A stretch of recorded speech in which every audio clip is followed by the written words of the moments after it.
outside of a near Super Bowl miss in the 2017 season, it's been a rough go for the Jacksonville Jaguars the past couple decades. They've repeatedly whiffed on drafting quarterbacks. They've had losing seasons 9 out of the last 10 years, and were even rumored to move to London at a time. The problems are many, but the one thing they've truly lacked is a face of the franchise. That is, until now. Well, we're about to make you the first overall pick. Thank you, Coach. Have fun. Good. Expectations are sky high for Trevor Lawrence, touted as a generational talent among the likes of John Elway, Peyton Manning, and Andrew Luck. But if you've paid any attention to his career, this is a young man who has embraced the spotlight since being the #1 overall high school recruit out of Cartersville, Georgia. I'm just pumped, and the best is yet to come. The Jags also paired Lawrence with his former Clemson teammate, running back Travis Etienne, what now has the potential to be a high-powered offense for years to come. And if there's any doubt who's in charge in Jacksonville, the new head coach Urban Meyer brought in the ever-polarizing Tim Tebow as a tight end. Tebow hasn't played a single snap in the NFL in nearly a decade. So will the Trevor Lawrence and Urban Meyer combination turn around a franchise long associated with losing? To be determined. But for the first time, perhaps ever, the Jacksonville Jaguars will be one of the most fascinating teams across the NFL. Well, here's the offseason in review for Jacksonville. At the top, hiring head coach Urban Meyer and then selecting Trevor Lawrence with the #1 overall pick. They also added wide receiver Marvin Jones and cornerback Shaquille Griffin. The Jags beginning a 2-day mini camp today in Jacksonville after their biggest offseason in team history, and it's the return of their prodigal son. Former Jacksonville resident Pete Prisco back in his old stomping grounds. He was there to watch day 1 of minicamp today. Pete, the first question's obvious. How did Tim Tebow look? Why is that the first question, and why is it obvious? That's my question to you, Chris. Look, he's the smallest tight end on the field by far. He looks like one of the kids who didn't grow in his 7th grade year and everybody else grew. That's what he looks like on the field. He did catch a pass, but he's got a lot of work to do. He's a product. He's a kid that's trying to transition to a new position. That's hard to do. It's even tougher when you're 33 years old. So I don't expect him to make the team. I would be shocked if he made the team. And some people will say, well, use him as a gimmick. Maybe you can use him as a backup quarterback. Well, he's not a good passer, A. And if you're taking Trevor Lawrence off the field, that's a mistake. So I think he has to make the team as a tight end. I don't think he will make the team. Trevor Lawrence, the favorite to win Offensive Rookie of the Year, plus 280. Much better odds than anybody else because we expect to see him a lot early and often in this season. Had a bit of a hamstring injury that kept him out of some of OTAs. What did he look like out there today? Well, he was limited today as well. They being very cautious with him.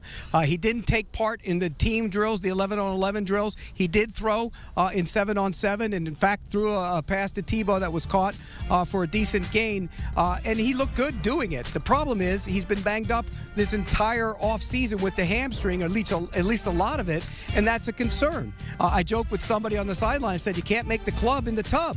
Obviously, that's a joke because he's going to be the starting quarterback, but he's got to get healthy. He's got to get on the field, and I think time away will be good for him. Remember, there was some thought after he had the surgery on the shoulder that he wouldn't even take part in these on-field workouts or even in minicamp, and he's done that. So his progress is ahead of schedule. He will be fine, I think, by training camp. Pete, you've been there in Jacksonville for the start of minicamps for many different head coaches dating back 20-some years. What's the feel like this time with Urban Meyer?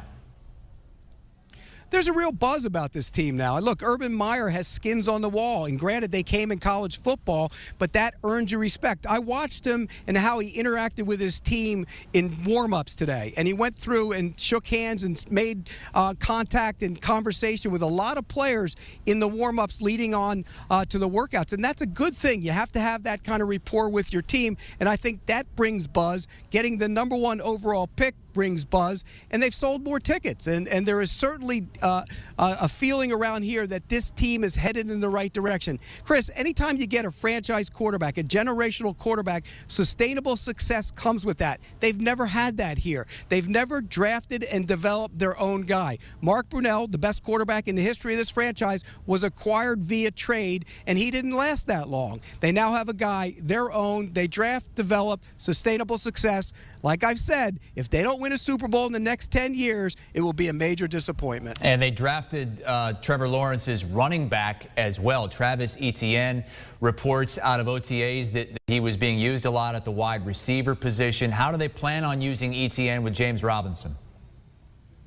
Think about air back. That's what he's going to be used like. He's going to be a guy who can line up and catch the ball out of the backfield. They can split him out wide. He had a really good day today. He looked explosive. I think the big play threat will really help the offense. I think Robinson's still going to get some carries. He even looks better. He's in much better shape. I think he's going to be a better runner this time around. But getting an explosive runner receiver like Travis Etienne, who I liken to Alvin Kamara, I think that's good for a young quarterback like Trevor Lawrence. Well, what's it going to look like? Are we going to see Etienne, you think, Pete, lined up at the wide receiver position a lot, or is it mostly going to be out of the backfield? No, I think in the end it's going to be mostly out of the backfield, but you can split him out in some situations and create some matchup problems. But he's a running back. He's a good runner. He can run between the tackles. He's a good receiver.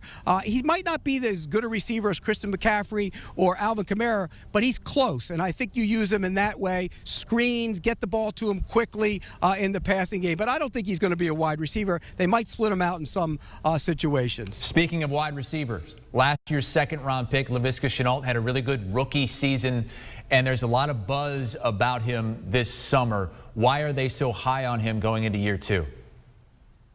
Yeah, and he's been the buzz coming out of here for sure. That's all you hear about is how good he's looked. And when you look at him, he's a physical player. He's a tough receiver. And, you know, talk about gimmick plays. He can do all that stuff, which is why, again, why they don't need Tebow, because he can line up and take snaps in the backfield. If he can stay healthy, and that's the one concern with him. He was hurt at Colorado. He was banged up a little bit last year as a rookie. If he can stay healthy, I think he's going to make a big leap forward this season. All right, let's move on to the defensive side of the ball, which has kind of been overlooked, but they are overhauling that defense, a new scheme with a new coaching staff.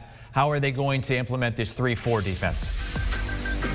Well, they have nowhere to go but up, Chris. They were dreadful last year. They couldn't stop the run. They couldn't sack the quarterback. They couldn't do a lot of things right. So it's the right thing to do is to try and change it. They're moving from the 4-3 defense. They're going to be a 3-4 defense, and I think that plays to the strengths of their personnel.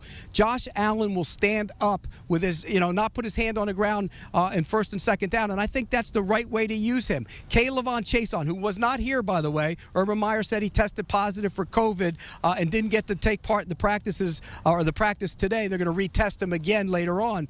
But it's a big year for him. He has to prove to people that he can put his hand on the ground in some situations, but also hold up against the rush as a stand-up linebacker. But I think it fits their personnel better. It's a big challenge for Joe Cullen. I think highly of Joe Cullen, the defensive coordinator. He's been one of the best defensive line coaches in the league, but now he's got to coordinate the entire unit, and that will put a lot of pressure on the secondary coaches to handle the back end. But Joe Cullen's a good coach. I think the defense will make big strides. Okay, well, you have them winning a Super Bowl in the next decade, but what about this season? Urban Meyer and Trevor Lawrence's first season there in Jacksonville. What's the realistic expectation? I think if they get 6-11, they should do cartwheels, 7-9, somewhere along those lines. Maybe they're playing a game in December that's important that might get them in the wild card mix. But I don't think they'll make the playoffs. I think they make the playoffs and maybe even win the division a year from now. So this year, feeling out process, get your legs under them, find out what you have, let the rookie quarterback grow, and then next season they will be a playoff team. It's going to take a while to get used to, thinking about records in this new 17-game schedule. You had them at 6-11, then you said 7-9. I'm guessing 6-11, 7-10 was the prediction from Pete Prisco. 17 games this year. That's why everything is different when you look at over-unders as well. The over-under at 6. Pete says over. Pete, stay dry there in Jacksonville. It's been a pretty wet couple of days. Hey, yeah, Chris, they didn't put my statue behind the cat back there for my math. They put it back there because I've been around here for 30 years. Really tiny Pete Prisco statue. You can't see it because it's behind the Jaguar statue. Pete, thank you so much. Pete Prisco coming to us from Jacksonville minicamp. They were on the field this morning. They'll be on the field again tomorrow, and then that'll be it. They canceled Wednesday's minicamp. The Vegas outlook here, it's looking like a slow start to the Urban Meyer, Trevor Lawrence machine there in Jacksonville. But as Pete says, they could win 6-7 games this year, and then by next year competing for a playoff spot. Do you want a sports network that delivers everything that matters about the game? The highlights, the picks, the instant analysis, no yelling, no fake debates, no politics. Hit the subscribe button and never miss a moment.